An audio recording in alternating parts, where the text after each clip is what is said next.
Anyone who believes in indefinite growth on a physically finite planet is either mad or an economist. We don't want to focus politics on a notion that involves the rejection of principles around which a large majority of our fellow citizens organize their lives. We are not as endlessly manipulable and as predictable as you would think. In my mind, there's absolutely no doubt, and we saw this from the Select Committee report the previous week, that the educational underperformance of white working class girls and boys, whose attainment is disproportionately low even when compared to other economically disadvantaged groups, is one of the most pressing social justice issues we face in education policy as a nation. So it was both inspiring and instructive to have witnessed firsthand exactly how the RSA's Enlightenment theory translates into practical progressive action when I visited the RSA academies in Redditch and in Tipton. I share with the RSA's Chief Executive, Matthew Taylor, a hope, a belief that a powerful convergence of technological, sociological and economic forces are raising the tantalizing prospect of a new 21st century Enlightenment, an era when the positive freedom and power necessary to determine, dictate and create one's own life chances can be extended to the many as opposed to being the preserve of an elite few. So I'm extremely supportive of the intellectual journey that the RSA is embarking upon with its power to create strategy that seeks to harness these complex forces towards practical, progressive outcomes. And given the enormous emancipatory power of education and its unique ability to create the next generation of young citizens, I'm delighted to have been invited here to spell out how the Labour Party hope to build an education system similarly fit for a 21st century Enlightenment. It's always good not to have too grand an objective in politics. Naturally, this will involve answering the question posed to me as part of this Grand Curriculum Design series about who should have the power to create the school curriculum. And my answer is this: a process led by teachers and head teachers. However, I also want to address the broader cultural choices which will face our education system as a result of its engagement with this new Enlightenment epoch. Because it is my belief that if we are to prepare young people to fulfill their potential in this most demanding of centuries, we need to begin to chart a course away from the top-down, target-driven, exam-obsessed, managerial performance culture that has permeated our education system in recent years. Whatever else anybody says about the now former Secretary of State, his focus on school structures, obsession for new performance measures, and centrally directed curriculum tinkering have done little to counteract this culture. So equipping all our young people with the skills, knowledge and curiosity to compete in the global marketplace, whilst at the same time offering a rich educational experience that empowers them with the positive freedom to be active citizens with a strong moral character, that has to be our aspiration. We need to open a new chapter in progressive education reform. As John Locke, that pillar of the original English Enlightenment, said, "The rod, which is the only instrument of government that tutors generally know or ever think of, is the most unfit of any to be used in education." We in the Labour Party could not agree more with that sentiment, and we believe there is only one instrument strong enough to embed a creative, innovative and self-improving culture across the whole of our education system. That is the passion, moral mission and overwhelming motivation of teachers to deliver an excellent education for all pupils. Now, of course, it's easy to declare that the quality of teaching is the most important factor in raising attainment, particularly when all the evidence attests to that fact. Crafting a serious public policy agenda that is also profession-led is a far more difficult task. But our focus on teaching comes after 4 years of reflection upon the society and economy Britain needs in order to compete in our globalising, technologically volatile world. And as the handmaiden of a strong economy and a vibrant society, an understanding of education's pivotal role within that. Because with the IPPR's Condition of Britain report last month, I think we saw a powerful rejoinder to those who doubt the ability of social democrats to renew the public realm following the 2008 financial crash. Equally important, in my view, is a speech John Cruddas gave in this very room just a fortnight ago, appropriately entitled Radical Hope. In what can only be described as a sociological tour de force, John provided a 21st century update of the late great Eric Hobsbawm's seminal essay, The Forward March of Labour Halted, highlighting the challenge that all public institutions face when we move between industrial epochs into radically different social contexts. To give an emotive example, so awesome is the technological power being unleashed by this digital revolution that I do not believe it will be long before somebody proposes an entirely institution-less model of schooling. Do not mistake me, I passionately believe that we must celebrate the fact we educate our children in a supportive social environment, and that there is something intrinsically valuable in schools as dedicated learning communities where young people learn from each other as well as from teachers. But we only have to look at the popularity of massive open online courses and the curriculum of one movement in the United States to understand how such a model might look in the hands of those less committed to the social ethos of schooling. In epochs such as these, the old adage that politics is the art of the possible becomes less a question about who we are and more a question about who we can become. Now, as is so often the case, our children have far less muddled thinking about the future than we do. As the National Citizenship Service's recent evolution of the teenager research shows, there is an emerging generation citizen of young people who are becoming far more creative, resilient, inquiring, ambitious, entrepreneurial, and community-minded. They instinctively know what the 21st century will ask of them, and they are demanding the power and positive freedom to respond to it accordingly. It is our duty then to equip them with that freedom, to grant them the power to shape their own life chances and the opportunity to create their own futures, all of which stems from an excellent, well-rounded education. But what John Cruddas concludes, and what I believe, is that delivering this requires collective action. As he said here, the socialism of the future will be about creating power together for individual freedom. And that means taking a view on who teachers are and who teachers must become. Professionals whose job is so important that it requires the very highest levels of performance. As someone who's also been lucky enough to spend most of my working life teaching young people, I have nothing but respect for the dedication, commitment, and professional integrity of those working in teaching. It is very simple. Good teachers change lives, awaken the lifelong thirst for knowledge and aspiration in young minds that a strong economy and a vibrant society so desperately needs. And the act of teaching, that moment when you actually think you're imparting knowledge and then it comes back to you and you begin to understand yourself more the process in which you're engaged, is the excitement I always find of what teaching was about. But what I also understand is how in every classroom, school and cluster that is performing well, there is an ethic of teamwork, of partnership and solidarity between professionals, a determination to tackle shared challenges together and deliver the highest possible standard of learning. In excellent institutions, just like in World Cup winning football teams, outstanding individuals take responsibility for collective outcomes. Because I strongly believe that heads and teachers care passionately about the performance of the whole education system. That is what I mean by the collective endeavour of teaching. And if you look at the highest performing education jurisdictions in the world, Singapore, Japan, Shanghai, Finland, you will always find a common purpose in challenging low expectations and an understanding that every individual teacher has a responsibility for contributing to national standards and attainment. Of course, it would be wrong to suggest that we lack a similar sense of mission here, but I do not think it is wrong to suggest that our system often strains against it in public policy terms.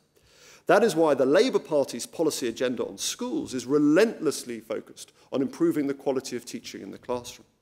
Structured career pathways that keep outstanding teachers in the classroom, regular revalidation of expertise in order to stimulate high-quality continuing professional development, support for a Royal College of Teaching so that the profession understands the latest pedagogical and technological innovation, a new high-status master teacher route to elevate the profession's standing, and an end to the deregulatory mania of unqualified teachers. We have a comprehensive policy offer that can lift teaching standards and unleash this sense of social mission. Because we know that it is teaching that makes the biggest difference to learning outcomes. And for the Labour Party, this is a question of social justice. We know that young people from disadvantaged backgrounds suffer exponentially when they come into contact with poor teaching. Without the support at home, without the reading, without the bedroom to do the homework in, it is more and more important that the quality of teaching they receive in the classroom is as great as possible.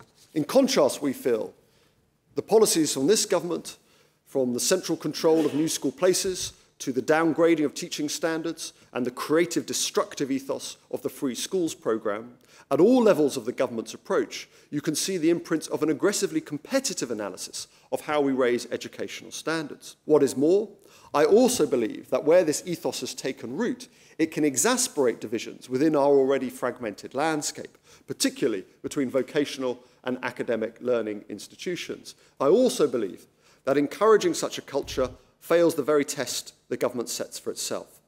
Because, of course, much of what we want for our young people in terms of positive freedom and the power to create was in fact promised to heads and teachers as part of the government's Converter Academy programme.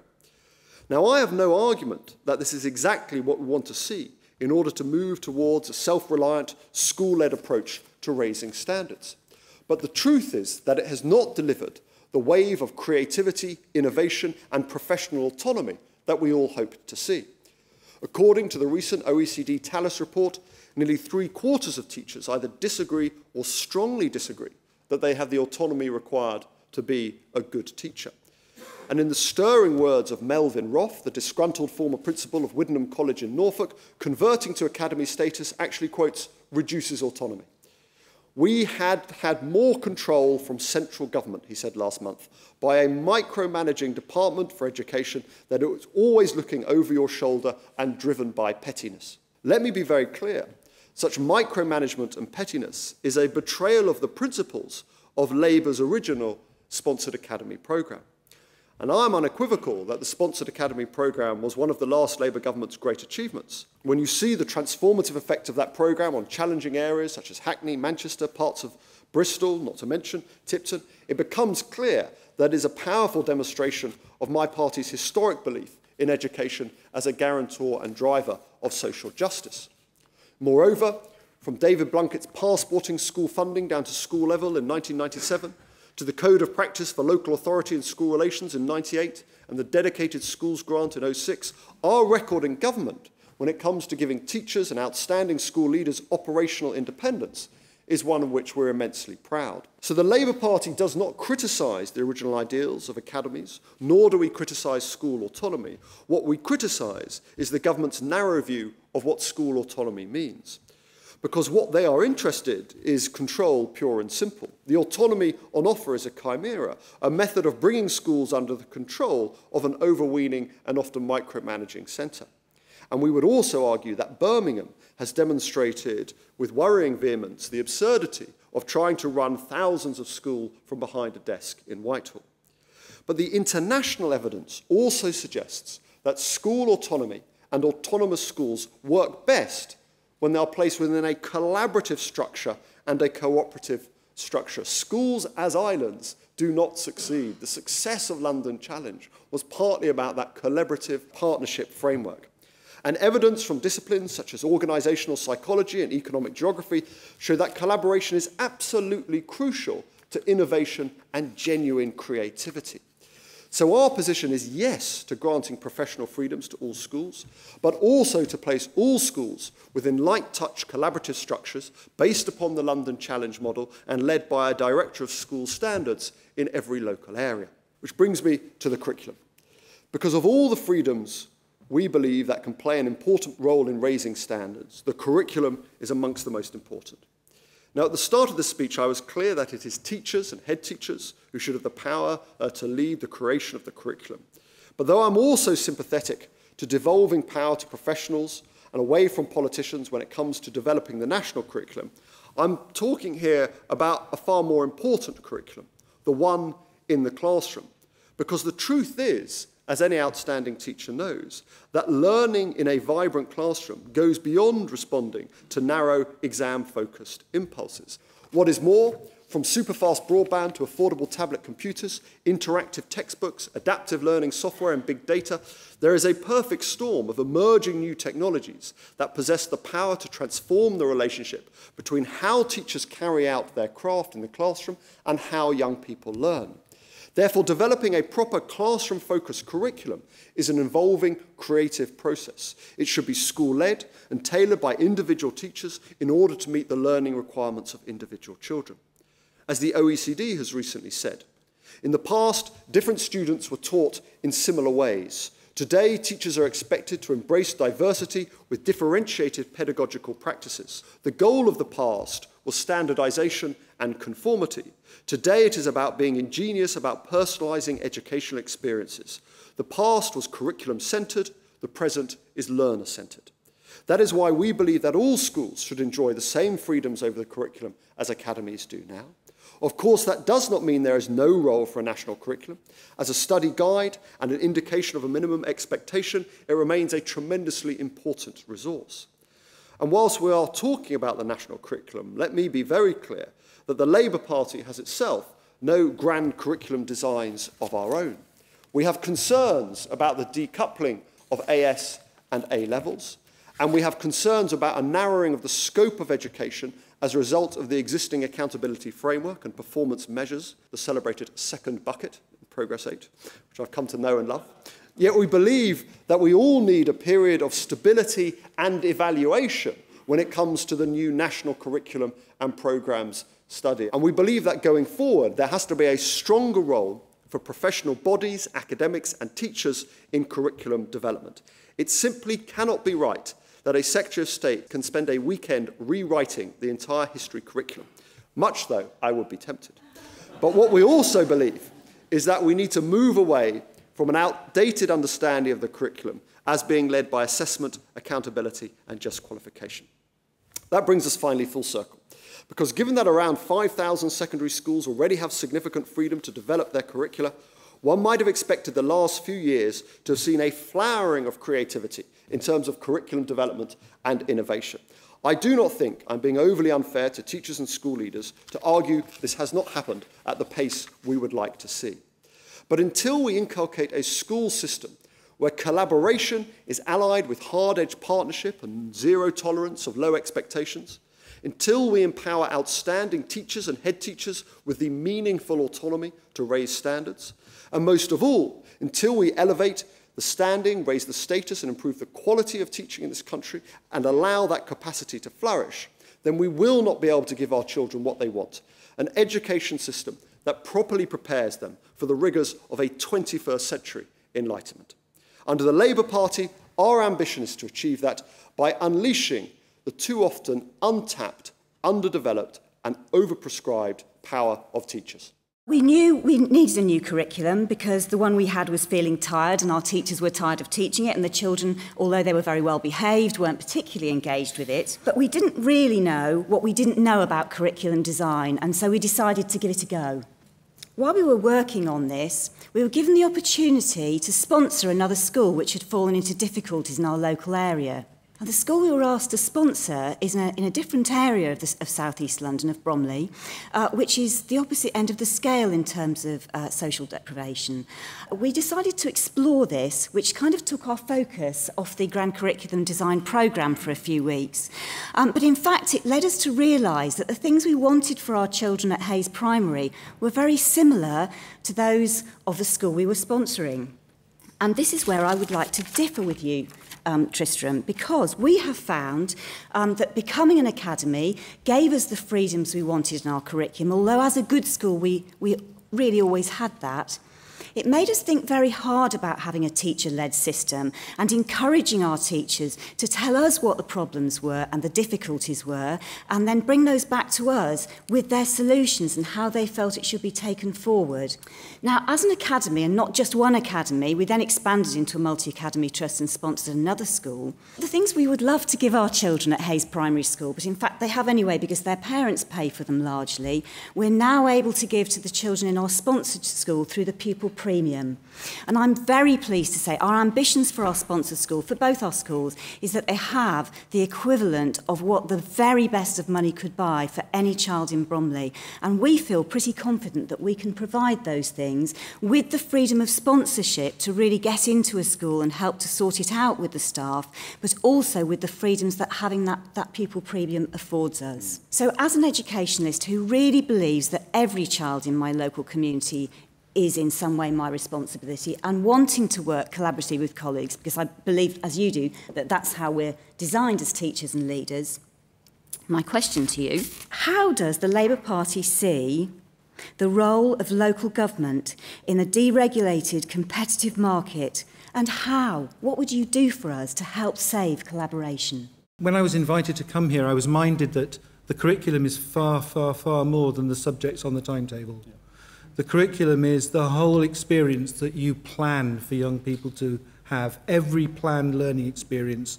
And some of that happens in classrooms, some of it happens in corridors, or in that music ensemble that they've joined that isn't actually part of what you offer, but it's part of a local offer that comes through the collaborative networks that you now have.